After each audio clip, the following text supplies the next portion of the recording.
Hello friends, कैसे हैं। तो चलिए अभी हम लोग माइक्रो इकोनॉमिक्स यानी व्यष्टि अर्थशास्त्र जो इकोनॉमिक्स का फर्स्ट बुक है के चैप्टर 7 में अभी हम लोग पढ़ेंगे उत्पादन फलन के प्रकारों के बारे में। यानी उत्पादन फलन के कितने प्रकार होते हैं। तो उत्पादन फलन को इंग्लिश में कहते हैं प्रोडक्शन फंक्शन, जिसके दो प्रकार होते हैं। एक का नाम है अल्पकालीन उत्पादन फलन यानी शॉर्ट पीरियड प्रोडक्शन फंक्शन, और एक का नाम है दीर्घकालीन उत्पादन फलन यानी लॉन्ग पीरियड प्रोडक्शन फंक्शन। एक है शॉर्ट पीरियड प्रोडक्शन फंक्शन और एक है लॉन्ग पीरियड प्रोडक्शन फंक्शन। तो चलिए पहले पढ़ते हैं अल्पकालीन उत्पादन फलन के बारे में। तो कहता है कि अल्पकाल में समय कम होने के कारण उत्पत्ति के सभी साधनों यानी उत्पादन के सभी साधनों को परिवर्तित कर पाना संभव नहीं होता है। यानी उत्पत्ति के सभी साधनों को अल्पकाल में परिवर्तित नहीं किया जा सकता है, जिसके कारण अल्पकाल में कुछ साधन स्थिर होते हैं और कुछ साधन परिवर्तनशील होते हैं। जैसे अल्पकाल में भूमि, बिल्डिंग, मशीन इत्यादि स्थिर साधन है और कच्चे माल, श्रम, पूंजी इत्यादि परिवर्तनशील साधन है। इस प्रकार परिवर्तनशील साधनों में परिवर्तन होने से साधनों का प्रयोग अनुपात बदल जाता है, क्योंकि अल्पकाल में जब सभी साधन परिवर्तनशील नहीं होता है, यानी कुछ साधन स्थिर है और कुछ साधन परिवर्तनशील है, जिसके चलते सभी साधनों का प्रयोग अनुपात एक समान नहीं होता है।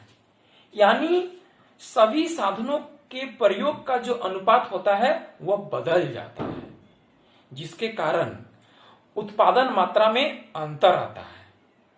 इसीलिए इसे परिवर्तनशील अनुपात का नियम भी कहते हैं।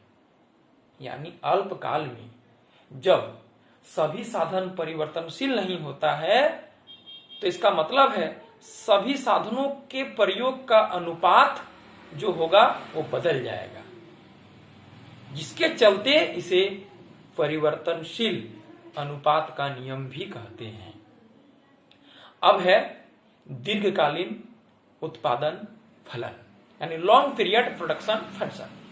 तो कहता है कि दीर्घकाल में समय अधिक होने के कारण उत्पत्ति के सभी साधनों को यानी उत्पादन के सभी साधनों को परिवर्तित किया जा सकता है, परिवर्तित कर पाना संभव होता है।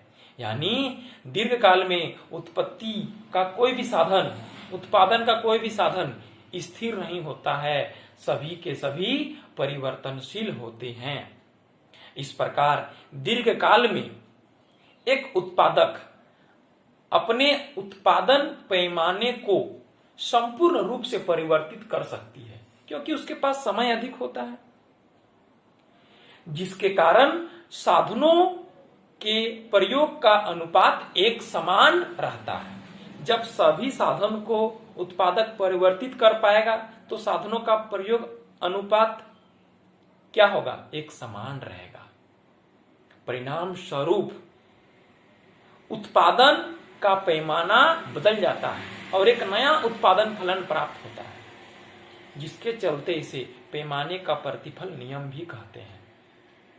यानी दीर्घकाल में समय अधिक होने के चलते उत्पत्ति का कोई भी साधन स्थिर नहीं होता है, सभी के सभी चेंज होता है, जिसके चलते सभी साधनों के प्रयोग का अनुपात एक समान बना रहता है और उत्पादन का पूरा पैमाना बदल जाता है।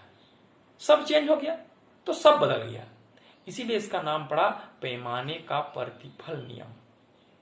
यानी अल्पकालीन उत्पादन फलन को परिवर्तनशील अनुपात का नियम भी कहते हैं और दीर्घकालीन उत्पादन फलन को पैमाने का प्रतिफल नियम भी कहते हैं। ये एग्जाम में ऑब्जेक्टिव प्रश्न में आता है, ठीक है।